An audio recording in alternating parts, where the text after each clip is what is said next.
മതരാഷ്ട്രവാദം ഇല്ലെന്ന് ജമാഅത്തെ ഇസ്ലാമി പറയണം.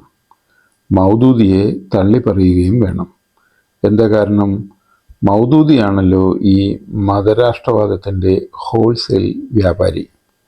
എന്നാൽ ഇനി ഇതേ മൗദൂദി ഇവർ പറയുന്ന മതരാഷ്ട്രവാദത്തെക്കുറിച്ച് എന്താണ് പറഞ്ഞത് എന്നുകൂടി ഒന്ന് നോക്കാം നമുക്ക്. ദൈവത്തിൻ്റെ പേരിൽ ഒരു പ്രത്യേക മതവർഗം, പുരോഹിതവർഗം തങ്ങളുടെ സ്വയംകൃത നിയമങ്ങൾ നടപ്പാക്കുകയും ഫലത്തിൽ സ്വന്തം ദൈവത്വം ബഹുജനങ്ങളുടെ മേൽ അടിച്ചേൽപ്പിക്കുകയും ചെയ്യുന്ന ഒരു തിയോക്രസിയെ, അതായത് മതരാഷ്ട്രത്തെയെ യൂറോപ്പ് ഇന്നോളം പരിചയപ്പെട്ടിട്ടുള്ളൂ.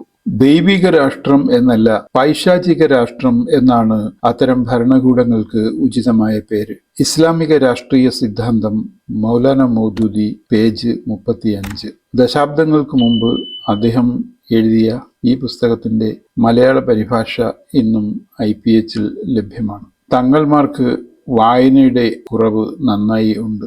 മനുഷ്യൻ അവൻ അറിയാത്തതിൻ്റെ ശത്രുവാണ് എന്ന് പറയുന്നത് എത്രയോ ശരിയാണ്.